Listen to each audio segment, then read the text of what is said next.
Alrighty, so looking up here, we're going to be revisiting the idea of the flame press lab and how the different colors of the fireworks are produced, and looking at the way the electrons are moving and how they're absorbing and releasing energy. This entire PowerPoint is all pretty much about the electron. And then we'll be talking about periodic trends. We'll be talking about bonding and Lewis dot structures and shapes. So there's a lot of atomic structure and periodicity to this unit. But the good thing about this unit is most of it will seem familiar. There's just a few little added extras and little exceptions that you didn't have to know for honors or regular chemistry that you do have to know for AP. So it just takes it up a little bit to a little bit of a higher level. So keep that in mind. At least most of this stuff won't be totally brand new to you. So why do we get the colors, and how do the different chemicals give us the different colors? Well, that's all about the electron, and that's why I said we're going to be looking at the electron specifically here, because the electron is the one absorbing and releasing the energy, and the energy happens to be in the form of light energy, and that's why we see pretty colors. So we have to revisit and look back at our electromagnetic radiation and the electromagnetic spectrum, and how we characterize waves. Energy travels through space, and that energy, later on we'll get into, they're called photons, but they travel in waves, so they have a wavelength, and waves also have a frequency, and then they also have a certain speed, a distance per unit time that they're going to be traveling. A distance per unit time, okay? So wavelength, we use the symbol lambda. It's a Greek symbol. It's the lowercase one. The big L is the uppercase lambda. Frequency is a V, and then of course speed of light is basically what we're talking about. That variable is labeled with a C. And we're going to get into that C equals lambda V equation again, where you're going to be using that in order to calculate. That equation happens to be on the formula sheet, along with the speed of light and a few other pieces of information.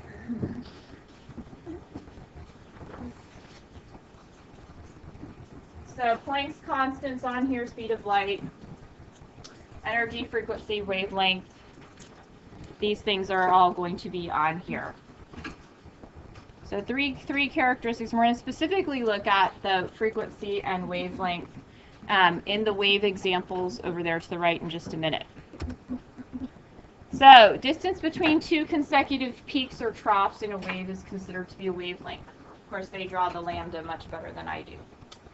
Frequency is the number of waves or cycles per second. So the hertz is going to be how many waves have passed at a given point in that particular time. So you might see it written as Hz, or you might actually be seeing it written as 1/second, or the second with the -1. So either way the unit can be written hertz, it can be written 1/second, or it can be second to the -1 power.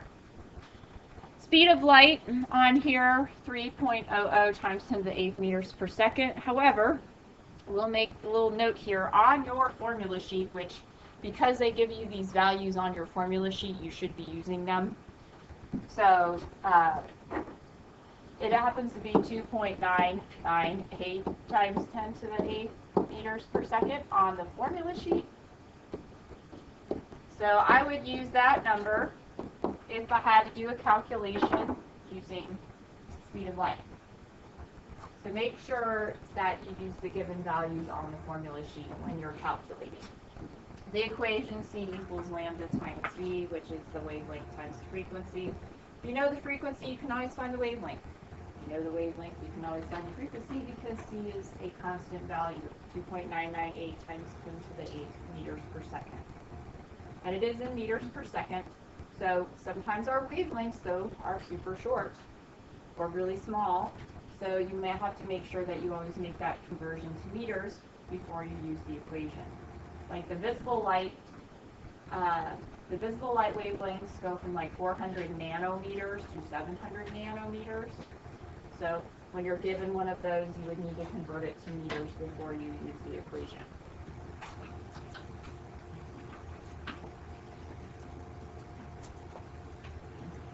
Any questions on this? Review so far? Good. Yes?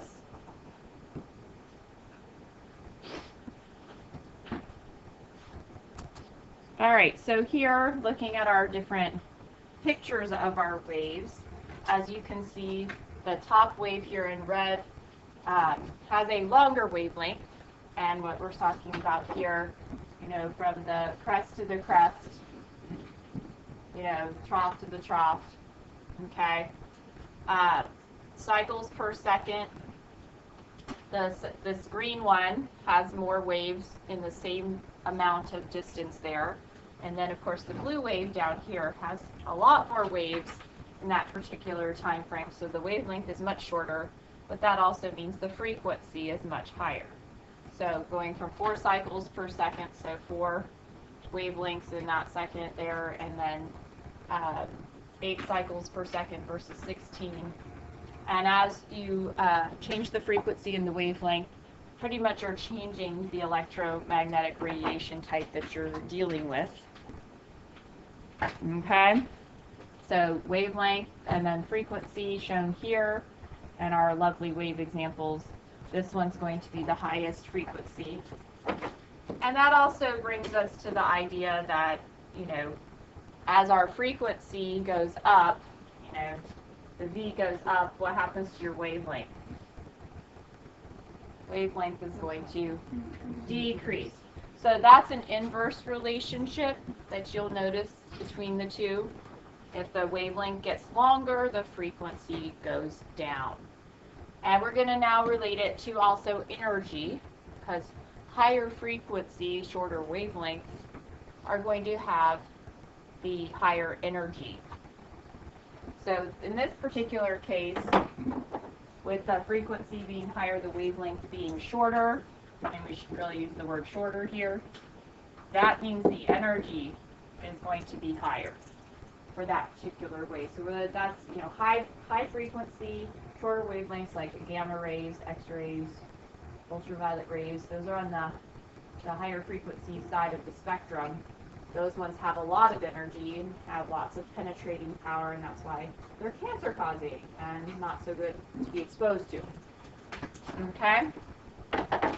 So if you have lower energy waves, you're going to have longer wavelengths, and you're going to have lower frequencies like radio waves, which we're about to look at the spectrum anyways, so we'll be checking those out there. Right here, as I was just talking about, here is the overall spectrum of the electromagnetic radiation. Radio waves over here, you know, big wavelengths, 10 to the 4th, okay? You know, the gammas are really, really small. And over here in the middle, this little tiny segment is the visible light. That's what we can see. So the Roy G. Biv, or if you're going backwards, because starting with violet, going to red.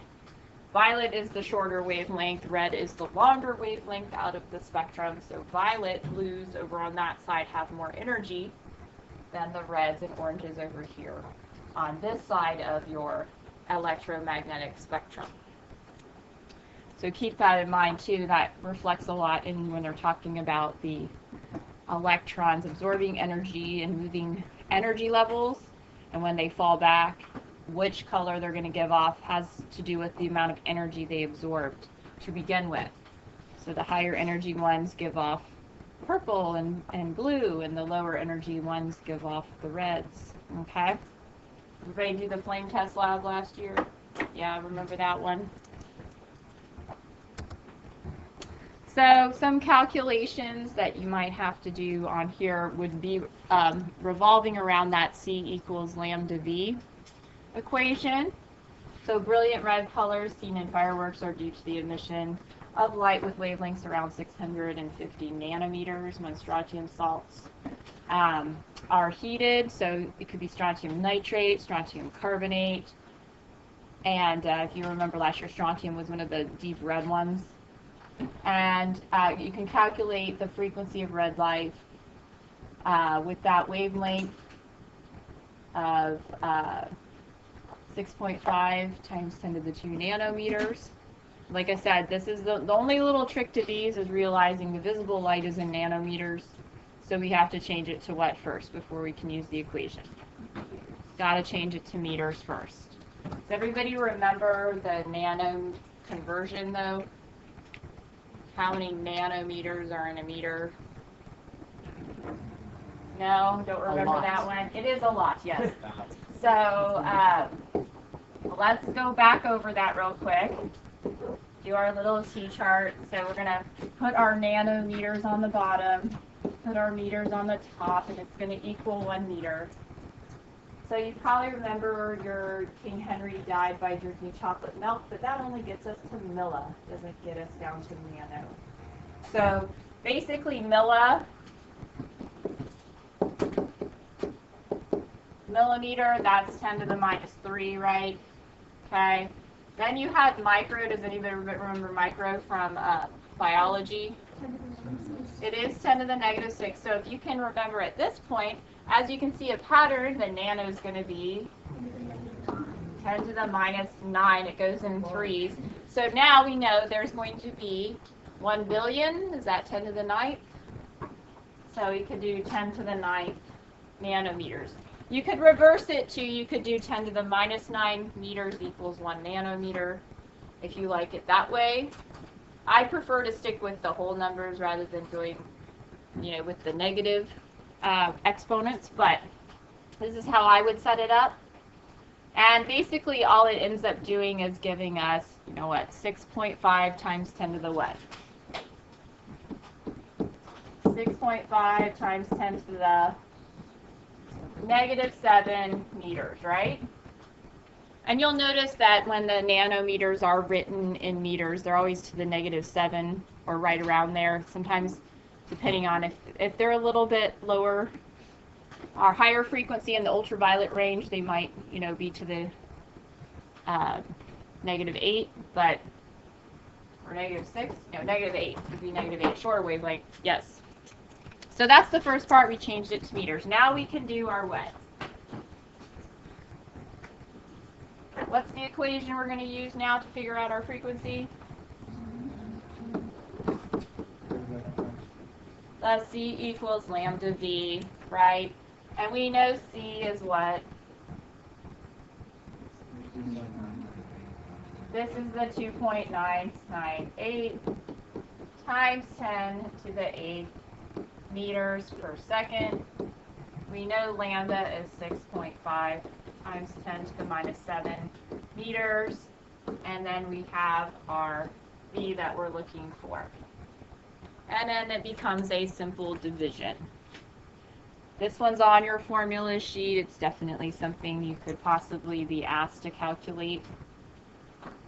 And once again, a lot of times on those multiple choice, how they want you to be able to just visually move the place value over. So it could be kind of part of the multiple choice question if they give you simple numbers to be expected to do without a calculator. So what do we get for our final value here when we calculate?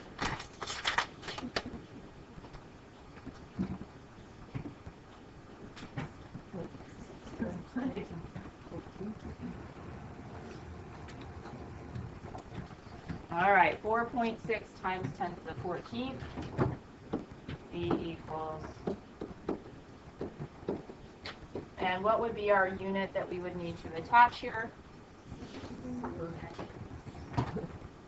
Or, yeah, we could do S to the minus 1, or you could write out hertz, or you could do 1 over S.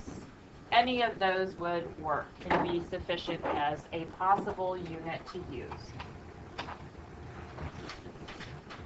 But remember, this one is on the formula sheet. You can make note of that. Really need to be aware of what's available on the formula sheet so you can use it to your advantage when you're taking the AP exam.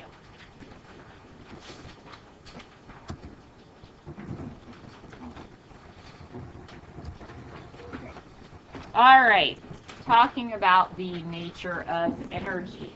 And Planck, with his quantized energy, fixed amounts. What is a quanta? It's a fixed amount of energy.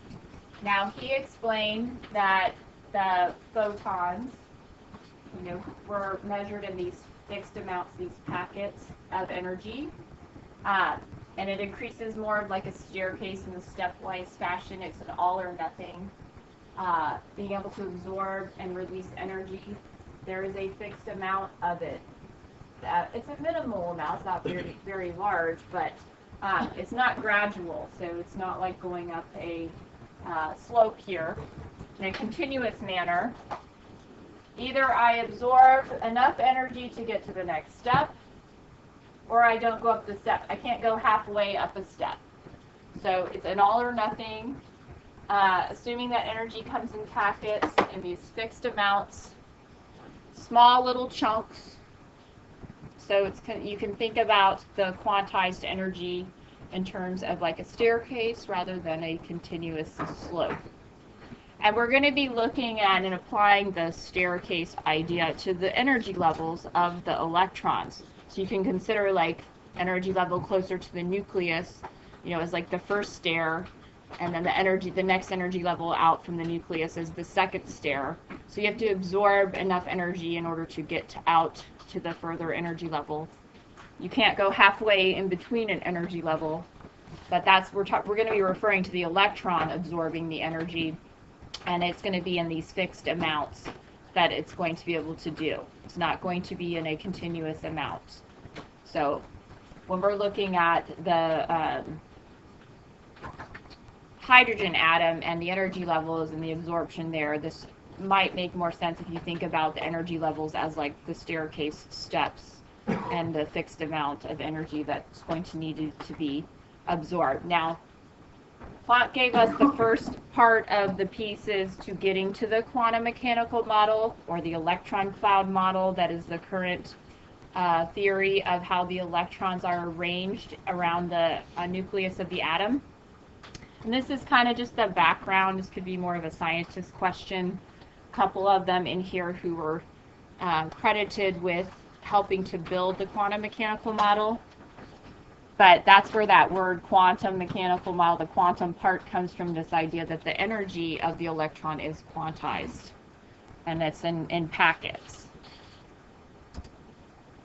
So he concluded that it's proportional to the frequency, that energy, those packets of energy, and he figured out that, there's a constant value. If you multiply it by that constant value, you can always figure out the energy amount based off of the frequency of the wave.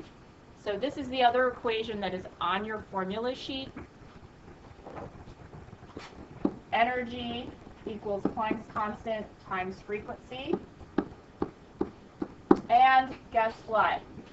This wacky number, that's Planck's constant, the 6.626 times 10 to the negative 34, also happens to be on the formula sheet for you. You do not have to memorize that.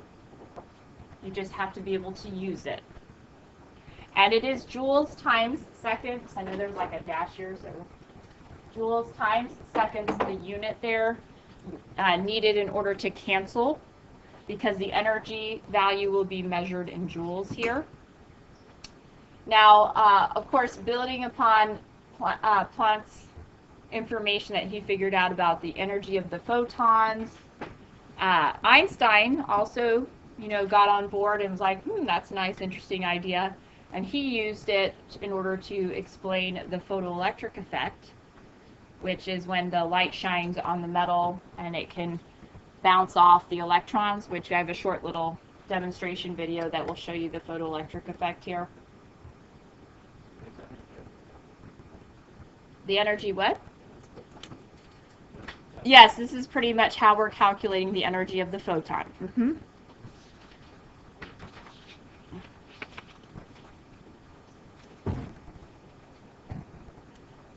So let's take a look here. Yes, here's the photoelectric effect part. But I have to be in the PowerPoint in order to get it to go. It's just real short, but it kind of gets the point here. Hopefully the volume is up and ready to go and won't blast everybody.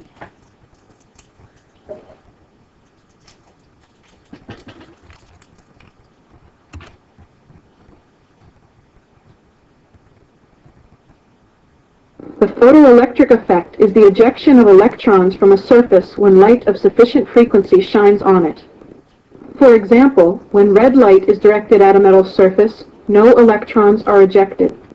However, when blue light, which has a higher frequency, is directed at the metal surface, electrons are ejected and a current flows through the wire as measured by the ammeter. Good there? Did everybody get that? You want to see it one more time? One more time? Okay.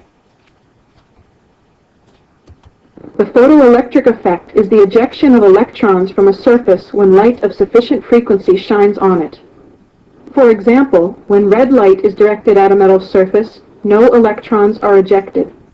However, when blue light, which has a higher frequency, is directed at the metal surface, electrons are ejected and a current flows through the wire as measured by the ammeter. Okay, so as you can see here, talking about that quantized energy again. Needed a certain amount of energy to eject those electrons from the metal. The red light, which is a longer wavelength, right? The red light has a longer wavelength. It is not capable, it didn't meet that fixed amount of energy. Didn't have enough energy to get those electrons to move out of their spot. Or it provided energy, but it just wasn't enough to get them to jump to a different area. The blue light, which is a higher frequency and higher energy, but shorter wavelength, of course, had enough energy to meet that fixed amount, that quantized amount of energy to eject the electrons. And that's where, Einstein came in and used Planck's theory in order to explain the photoelectric effect and the different amounts of the visible light shining on. Like ultraviolet probably would work, but infrared or radio obviously wouldn't have ejected the electrons because they don't have enough energy in their waves either. So energy is quantized. Energy can be gained or lost in whole number multiples. We have whole number multiples here that we're dealing with. We're thinking of them as like a fixed amount. It's an all or nothing, okay? This whole quanta packet. And the quanta amount of energy isn't necessarily a whole number, but like it's an all or nothing. So either I've gained an entire quanta of energy or I haven't. There's no, either I've gained two quantized amounts of energy or you maybe haven't met that threshold and won't jump. So by this also, Planck's theory, Einstein exploring it, allowed for some scientists to kind of develop the ideas. Everybody believed that the photons traveled in waves and have wave-like properties. But this also led to the idea that the photons and the electromagnetic radiation had particulate properties, means like properties of particles. But there were particles involved, not just waves. And so then this is where the idea of the labeling it a photon. The photon is the individual particle, okay, and those individual particles travel in waves, okay, but they have particle properties and they have wave-like properties. So this kind of goes to the dual, nature of light, which we're going to get to in a minute as well. They have both properties, and that also led to the idea that matter can have both properties as well. That's what Einstein said. Well, Einstein did the, yes, that energy has mass. Yeah, the E equals mc squared. Yes, we're going to get to that too, yes. Okay, so far we good. We've gotten to that point. Now we are going to label the photon. So right now we're, about the third question down over here on this side of the sheet. Electromagnetic radiation is a stream of particles called photons that travel in waves. Now, this part of the equation right here, okay, is, the Planck's equation that's on the formula sheet, right? E equals Planck's constant times frequency. This part of the equation, though, has been a rearrangement, substitution of the C equals lambda V equation with it. So if you're given both pieces of information, you can substitute in and calculate it all at once. Now let me show you what I'm talking about substituting. Because if we have, our Planck's constant one, and then we have the speed of light equation, we can both manipulate them, right, to equal frequency, right? So E over Planck's constant equals frequency. But we could also manipulate this one, right? If we move our variables around by algebraically moving them over to the other side, the frequency would be the speed of light over the wavelength. Then you could do what with those two things? Put them equal to each other, right? So if E over H equals C over lambda, could I get E all by itself? Yes, I could multiply both sides by H, right? And then E therefore equals CH over lambda, which is HC over lambda as well. Either way, you could have written it. But that's a way of substituting to get all the variables together if you know the frequency, and it speeds up your calculations. Okay, but both of the Planck's equation and the speed of light equation are on the formula sheet, but it's a quick, easy way to substitute so that you end up and are able to see up here putting the variables together, because I think in the next exercise we're going to be doing that. And don't forget the H in the equation is Planck's constant, this 6.626 times 10 to the 34 joules times second. That's on the formula sheet. Okay, that is Planck's constant, and you can find it there to use when you have to calculate one of these.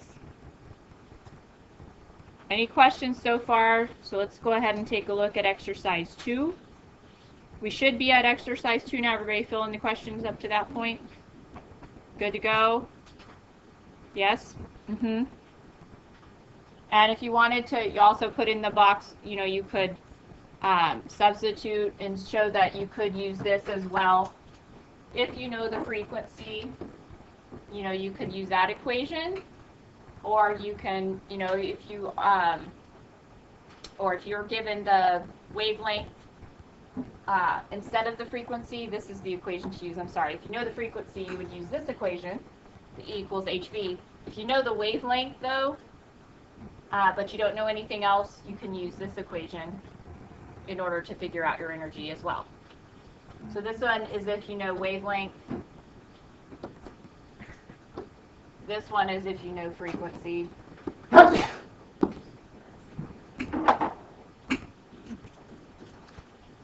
And therefore can easily manipulate and use. So let's look at exercise 2.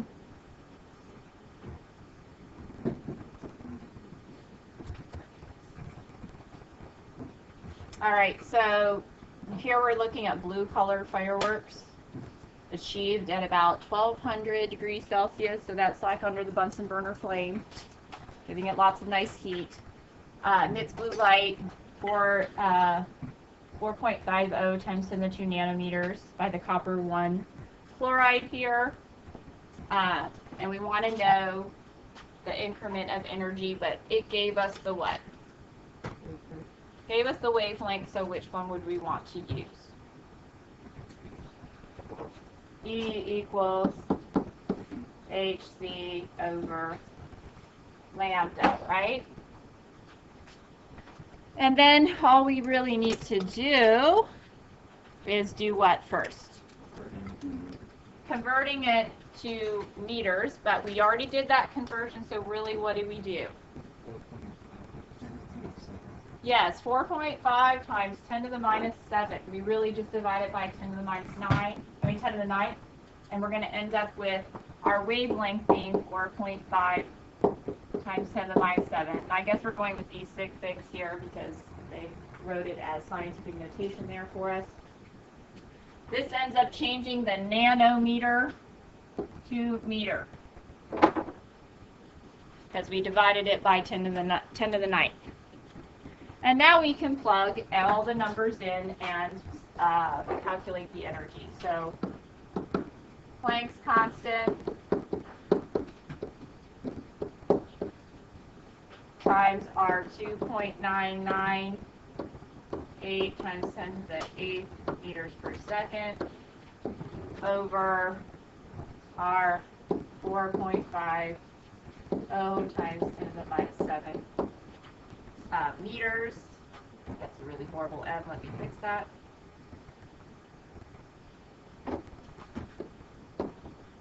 All right, and then as you can see,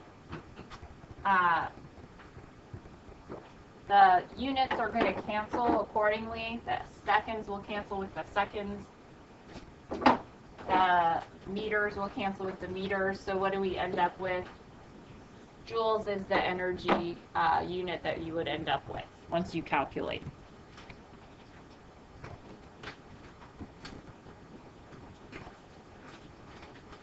Okay? These are really the most complicated ones that you should see in terms of like equation math for this unit. There isn't a lot of math in this unit because most of it's conceptual. So this is pretty much like the extent of the huge amount of math here for Unit 7. Well, we've got drawing, Lewis dot structures, shapes. I mean, there's not like a lot of, and then we have periodic trends. So there's not a whole lot of math to this unit. So sorry for the math-friendly people. The non-math-friendly people are going to be like, yes, not so much math in this unit. So what did we end up with? Let's see if we ended up, did we end up with that? Is that what you got? 4.42 times 10 to the minus 19 joules. As you can see, it's not a lot of energy, but that would be the amount needed to, the amount that quantized energy could have been, 3 quanta, 4 quanta. I don't know exactly how many quanta that energy is, but in order to make that blue light be released that we see in the fireworks, that is going to be that amount of energy. It corresponds to the blue wavelength and the frequency. All right, so the dual nature of light. Energy has mass. So there's actually, the chemistry thought and the physics side of things, right? So it depends on, are you more of a physics brain or a chemistry brain here? Because be looking at the electrons here. Some people, we've always said too that the electrons are really small, right? They don't have a lot of mass, correct? But there is a little bit of mass there, but we can't use. Some people use that word negligible, like it's so small that it's really basically zero. That would probably fall more under the physics brain. Physics type people don't really believe in the electron having mass. And then the chemists will say, no, but the electron actually is there, it's doing stuff, it does have mass. So be looking at that aspect here too. So the dual nature of light is basically that it has wave properties, it has particle properties, the particulate properties, what we're going for there. And using the energy, the mass, times the speed of light squared equation, and Einstein, Louis de Broglie, he's the one who put it together and merged it from the concept of this dual properties only going for light and making it merge with matter. Okay? So, he's the one that introduced that wave-particle duality of matter. So, went from the light now into the matter. And he based it off of Planck's and Einstein's work. And he came up with his own equation where you can actually, anything that has a mass will have a wavelength attached to it.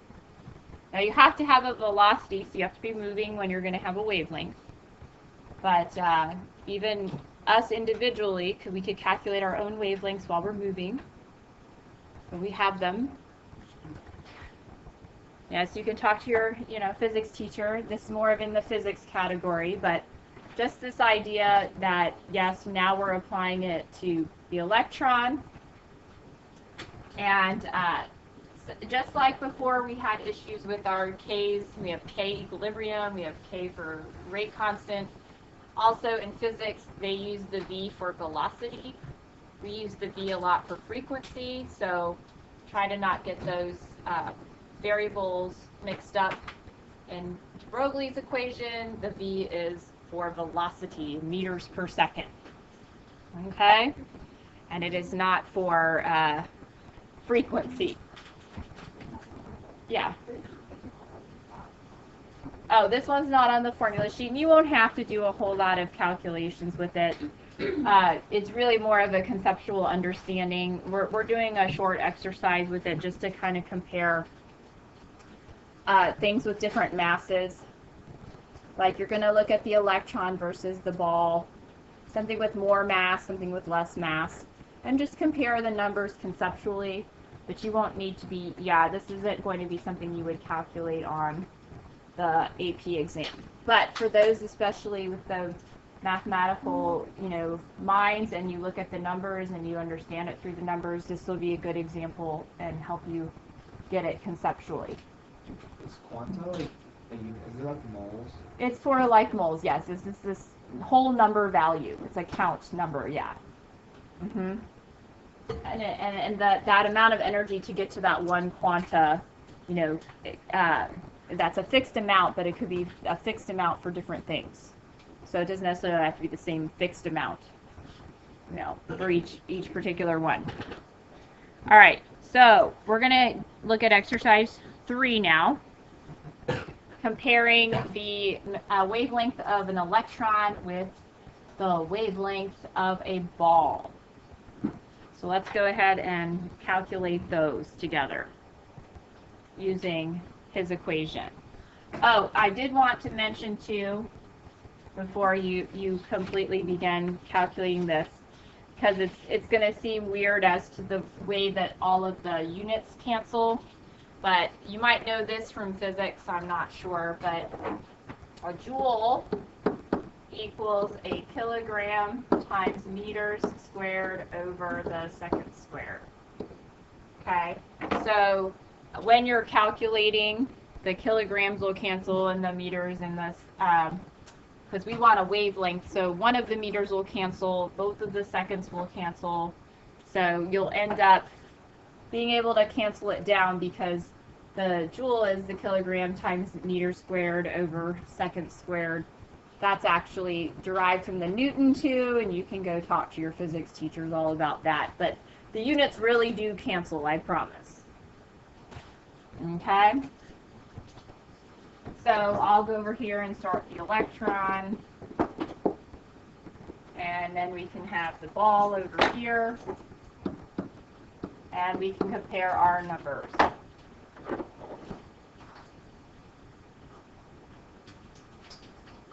So E equals what?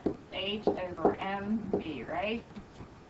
6.626 minus 34 joules per second, or joules times seconds, over the mass.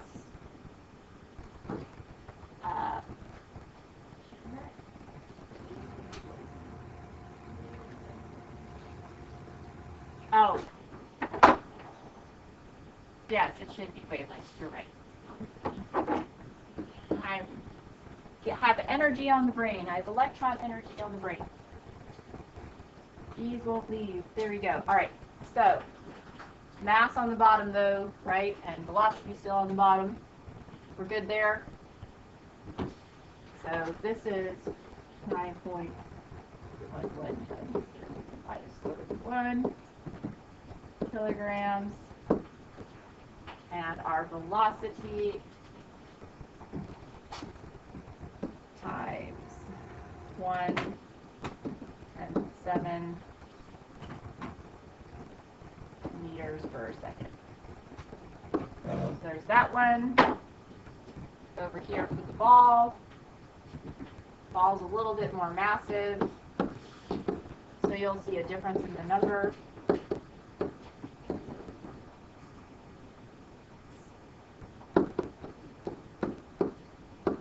But they're both traveling at that same speed, right? So we end up with the ball wavelength is what? 35.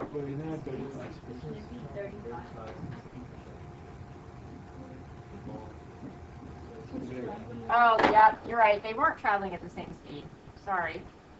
I thought they were. I didn't read the question entirely. That's what I did for not reading the question entirely.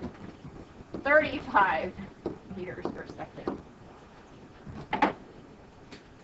They are not traveling at the same speed. So, yes.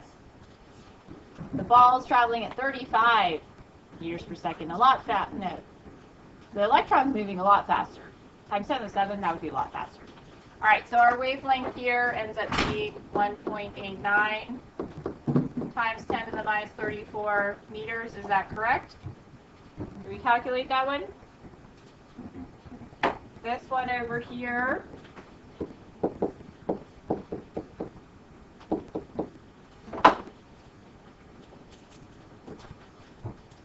And this would be meters. Did you get these numbers? Mm-hmm. So the wavelength of the electron is a lot larger than the wavelength of the ball. But if you think about that also in terms of the mass of the electron is a lot smaller in comparison to the mass of the ball. But this idea here that even a ball or even a person, anything that's moving, anything that has mass, is going to have a wavelength. So there's that particle wave duality property idea going on.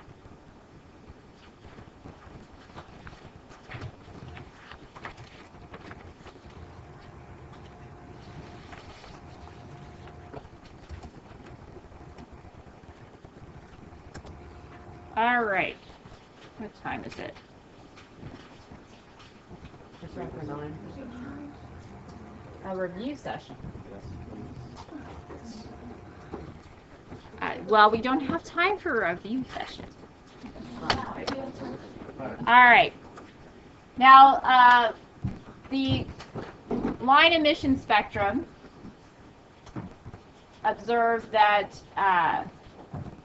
different things about the energy emitted from atoms. And I don't know if everybody was able to do this last year. They set up the gas tubes and you looked at the spectral lines. Did everybody get a chance to look at that last year? If not, I'll probably pull one out and let you guys, you can look at it. But the emission spectrum, the line spectrums, look up here. Basically, they put it, in the gas tube. You add some energy to it, electricity. And what you see is that you get these certain spectral lines with certain wavelengths for individual atoms. It's sort of like the fingerprint of an atom. It's specific only to that particular atom because that particular atom has a certain amount of electrons. And if you were to see regular white light would be considered a continuous spectrum because you see every single wavelength. You see all of it right here. It's continuous. But this one and the first one is an example of hydrogen. Well, hydrogen only has one electron. So if you apply energy to that hydrogen and that electron, these are the only 4 lines of color that you will see. Because that electron is moving specifically to certain energy levels and giving off only certain wavelengths. Now down here, this example is showing neon. Neon happens to start out with what, 10 electrons?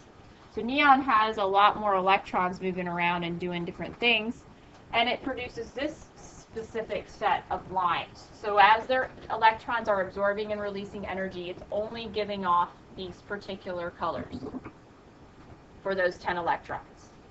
And each particular atom is going to have a different line emission spectrum. So this is noticing about the behavior of the quantized energy. Once again, to move to a certain energy level, they have to, gain a certain amount of energy. And that means they're also going to give off that certain amount of energy if they fall back to their ground state configuration.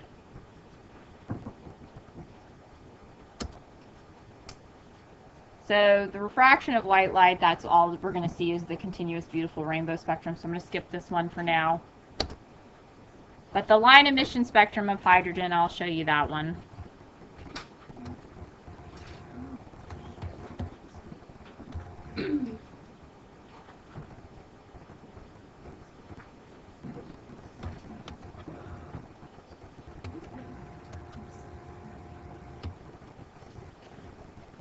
When the light emitted by a hydrogen gas discharge tube is passed through a prism, a line spectrum results. This line spectrum consists of light at only 4 wavelengths in the visible region. Okay, so yeah, you kind of see the setup here. It's passed through the prism. Here's your gas tube right here that's been given electricity, so it's been given energy. And like I said, I'll set up one if you guys didn't have a chance to see that last year. When the light emitted by a hydrogen gas discharge tube is passed through a prism, a line spectrum results. This line spectrum consists of light at only 4 wavelengths in the visible region. So instead of the beautiful rainbow, we're only going to see those 4.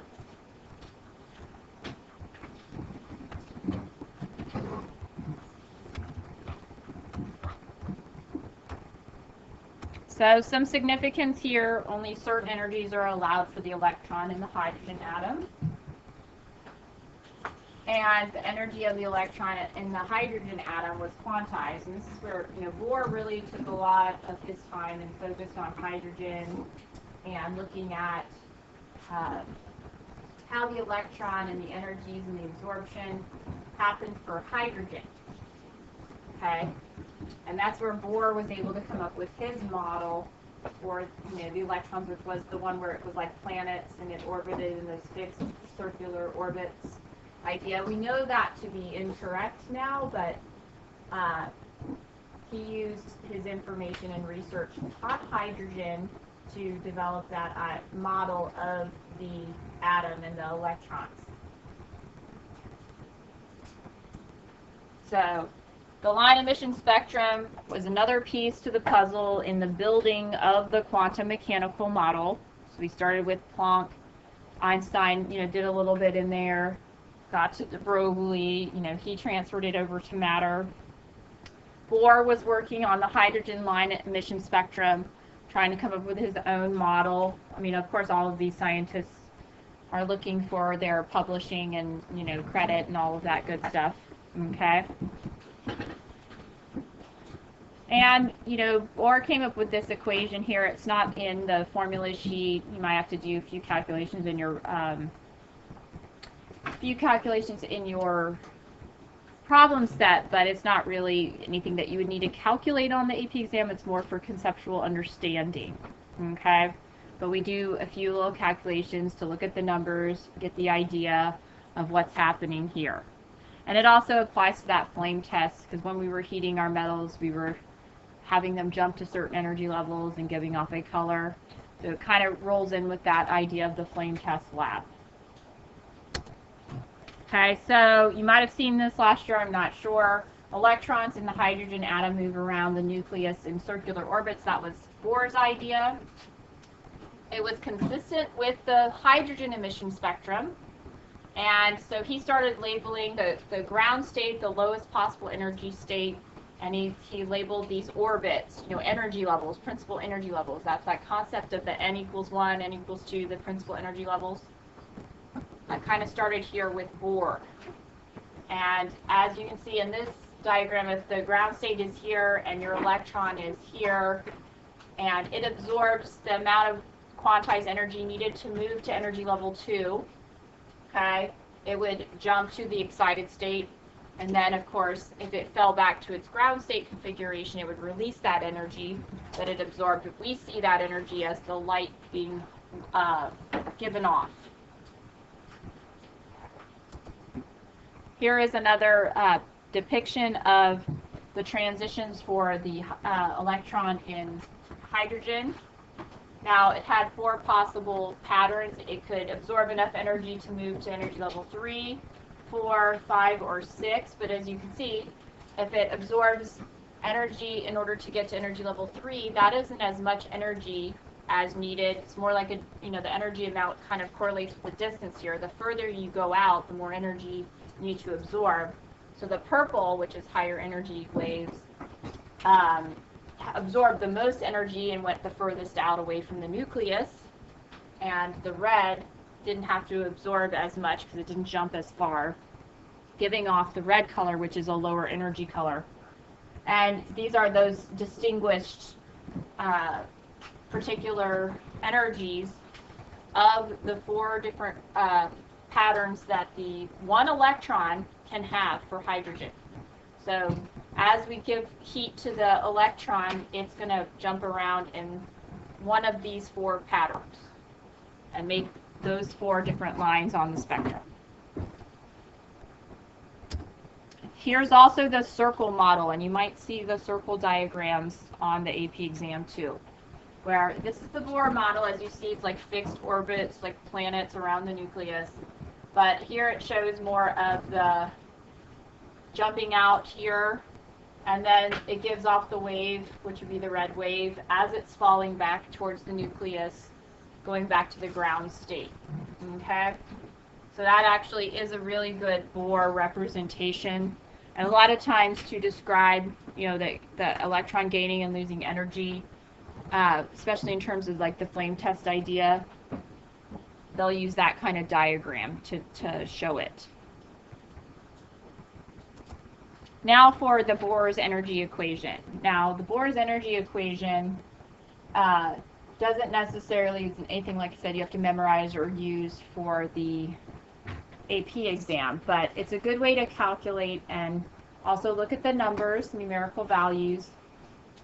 Basically, this negative 2.17 times 10 to the minus 18 value there is a constant. 1 over n squared final, we're talking about the principal energy level, minus 1 over the energy level initial squared. Okay, so the final distance from the nucleus, the initial distance from the nucleus. So if you're jumping out, guess what you're doing? You're absorbing energy. Absorbing energy is going to give you what kind of sign on your energy? A positive. It works just like endo and exothermic. In endothermic, you're absorbing energy. So as you're jumping out, the energy would be positive for absorbing, which means that it's jumping out from the nucleus, moving to a higher energy level away from the nucleus. A negative energy, if you get a negative energy, all that means is it's doing what with the energy? It releases the energy. It's releasing. And that's actually the colors we see. That process when it's releasing is what we're seeing in the fireworks. This is the pretty colors. Okay? So it works just the same way as the endo-exothermic signs. Absorbing is still positive. Releasing is still negative. Just a little note there. So what I'd like you to do is go ahead, for like the next 5 minutes and calculate exercise 4. And then what you do is you get the energy first, right?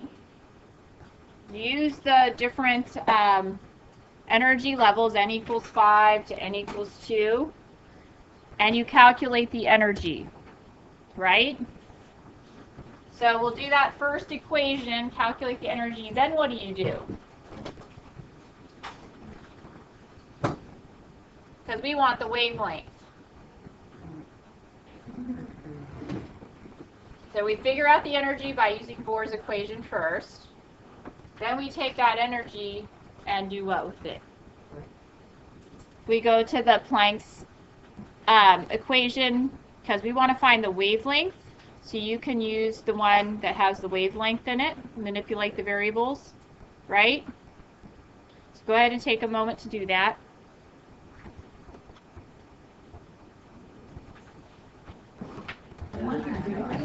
Okay, so just real quick, checking around, looking at what people are doing here. You would want to first solve, the delta E equation. I'm just going to do A real quick so you can check your numbers. In this case, the final energy level is 2. So it'd be 1 over 2 squared minus 1 over 5 squared was your initial. Okay, so when you calculate this, real quick,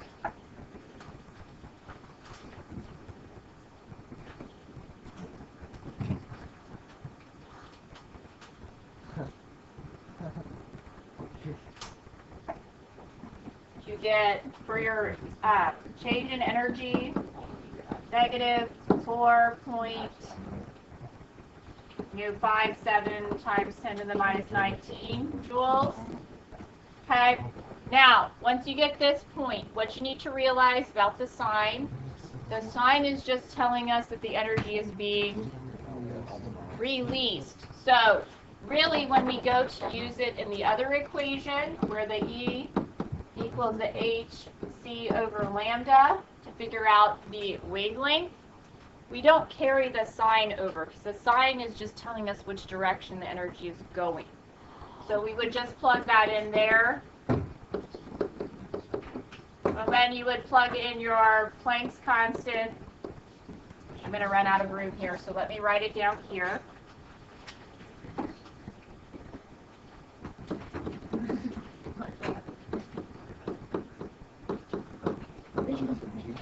.626. Let's write that down correctly. Times our 2.998 times 10 to the 8th over lambda. Now, once you calculate this,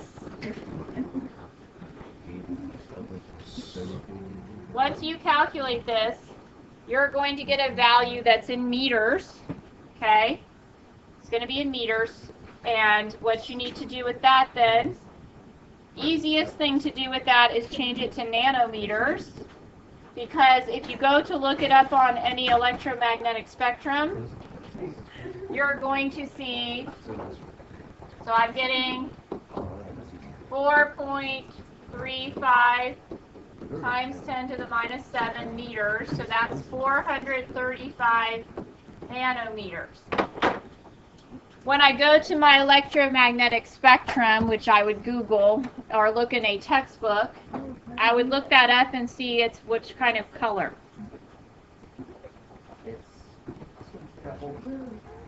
It's going to be like the purpley blue range, yes. Okay, so this is how you would set up your calculations here. So if you looked and calculated all of them correctly, you should have got these numbers. Okay? And, or close to these numbers. And you would have noticed the one with the longest wavelength of light ended up being your smallest jump, because the energy absorbed there would have been the least, and therefore the wavelength given off would have been the longest. Remember, shorter or longer wavelengths, lower energy, okay? Just keep that in mind. That relationship needs to hold true, and you need to have that conceptually down. Okay?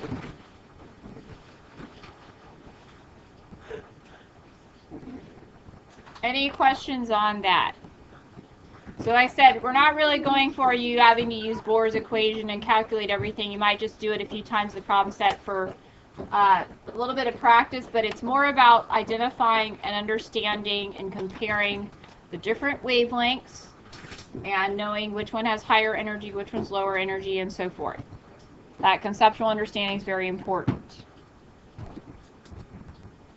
Now, Bohr's model is incorrect because Bohr's model, was a pioneer in looking at the electron. Guys, please listen up.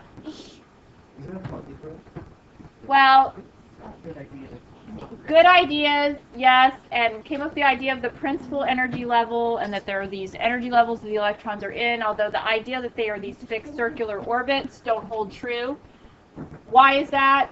Well, because de Broglie, of course, in his concept, got the idea down that the electrons are really moving in waves. So, this idea where the black line right here is more of like Bohr's circular orbit, but the red lines are showing the idea that the patterns of the waves around the nucleus are going to be in a wave-like fashion. Now, the one thing that he was able to see here is that, principal energy level 3, you got, 3 full waves. It was a quantized whole number amount. Once again, back to the idea that the quantized amount is a whole number. If the principal energy level 5 would end up with 5 full waves in a circular, waving around the nucleus like that. But as you can see here, you can't have like a partial wave. Like it doesn't work. So the idea that these energy levels and the places where the electrons are going to be aren't necessarily fixed circular orbits. They are, these patterns of waves where the electrons are going to appear, and they are in these fixed whole number amounts. They don't just randomly go anywhere. Okay? Now, the Heisenberg uncertainty principle, please don't write all of this down. All I really want you to know is just basically this part. This is what you can write down. You don't really need the equation either. Fundamental limitations. We can know both the position. We can't know how precisely the position and the momentum at the same time. So, the idea here is that an electron is in its orbital, and we want to figure out its location, or we want to measure its momentum, its velocity. Where is it going? The idea is, though, the second we shine the light on the particle to see it, because the light particle, the photon we're shining on it, is pretty much the same size as the electron. The second we shine it on there, it bumps it and moves it, and now it's not in that position anymore. So really, we don't know with absolute certainty where the electrons are at any given time. It's theorized, and you can calculate, and this is more of physics and higher level things, like don't worry about the equation, but there is an equation of the uncertainty principle. You don't need to know that. You just need to know, be able to define the uncertainty principle is that you can't know the position and the momentum of the electron at the same time. You can know one, but you can't know the other, because the second you know the one, it is now moved and changed. So it's no longer in the same spot that it was. It may not even be moving at the same speed that it was. So you can find a measurement at one particular time, but then it's now no longer at that spot. Yes? Is that why, like, Bohr's model is true? Well, Bohr's model didn't take under the idea that the electron was moving as a wave. It just was fixed orbit. And his calculations and everything worked perfectly for hydrogen. But the second you get into a polyelectronic atom, where you have more electrons than one, the calculations didn't work. Anything that wasn't hydrogen didn't really work with the calculations. I mean, it could crudely explain like the principal energy levels and so forth, but it didn't really get down to the nitty-gritty of where the electrons are and the probability of where they're going to be kind of idea. You know, because now we're going to get into the orbitals. The orbitals have these weird shapes and stuff, and they're not really fixed, and we don't really know exactly where they are. We can take electron density. They are clouds of uncertainty.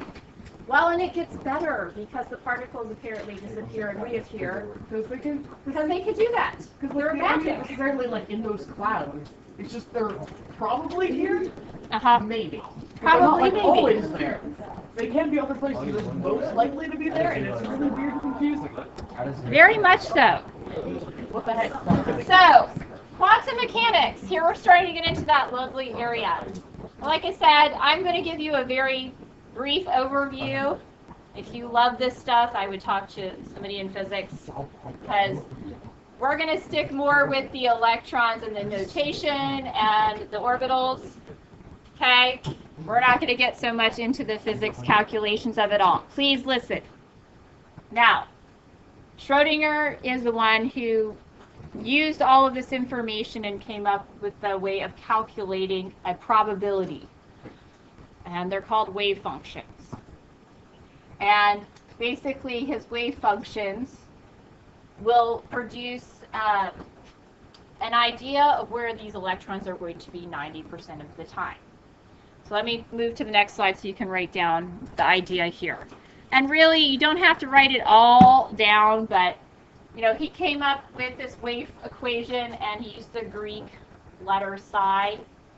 And square of the wave function gives a probability density map of where the electron has a certain statistical likelihood of being at a given time. And we usually go with the idea of it's, you know, this gives us a good idea of where they're going to be 90% of the time.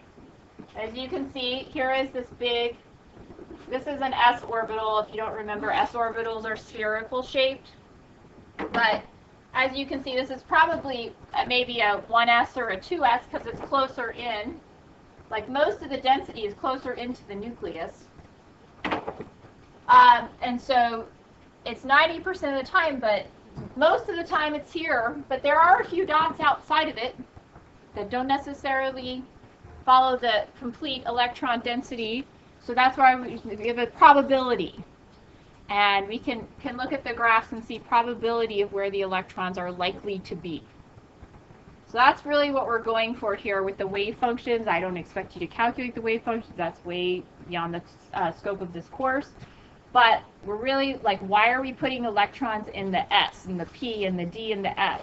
Why are we doing this?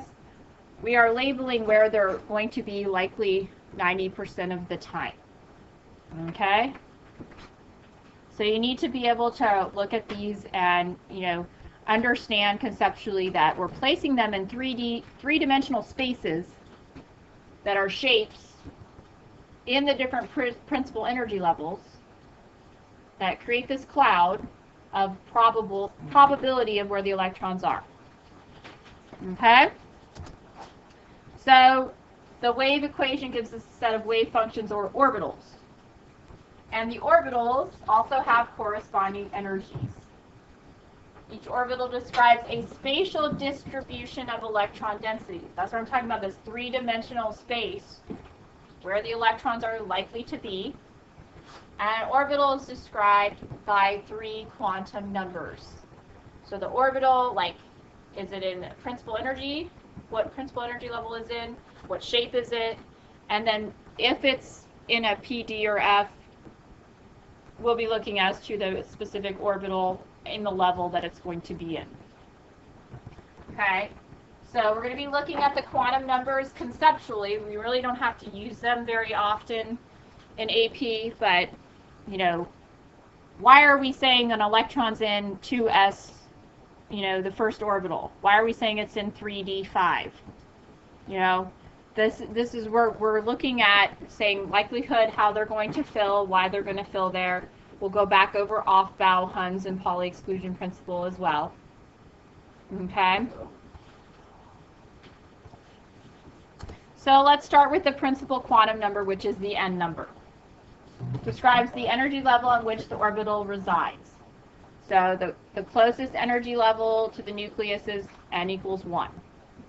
And we correspond that to our periodic table as well. That is the first row. That is hydrogen, helium is the 1 energy level. Energy level 2 is going to be lithium through neon on the periodic table.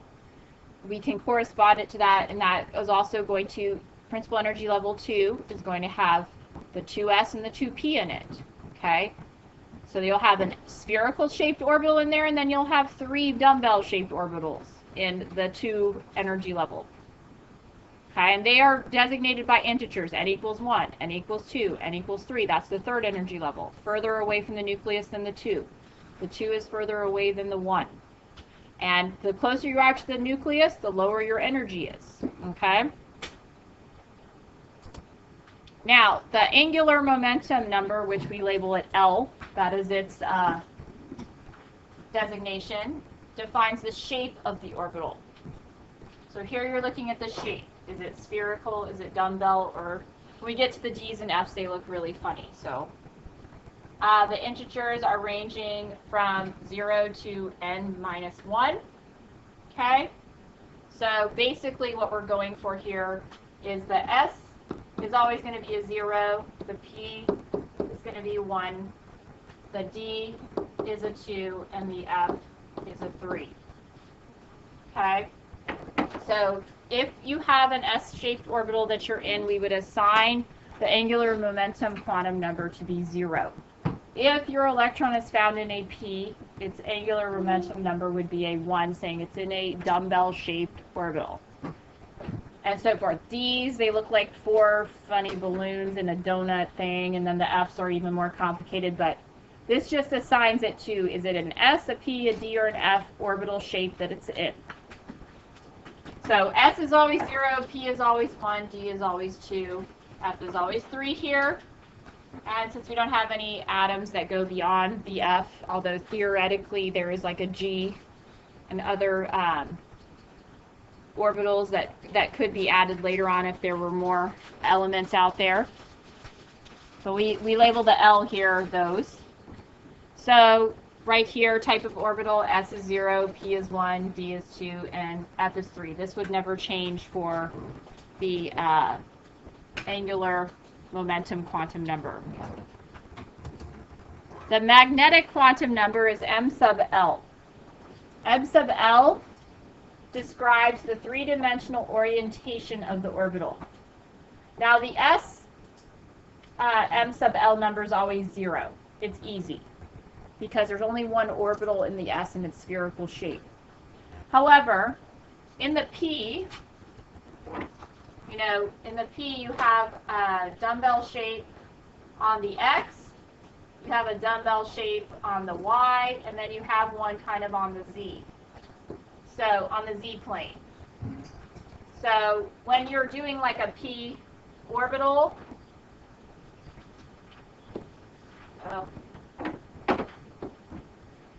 you might have seen it as lines or boxes under the P.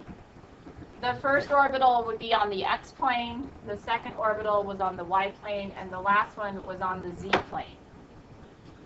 And if you were filling, 5 electrons into the P, using your orbital diagram notation, you would have done 1, 2, 3, 4, 5, right? That's how you would have drawn the arrows.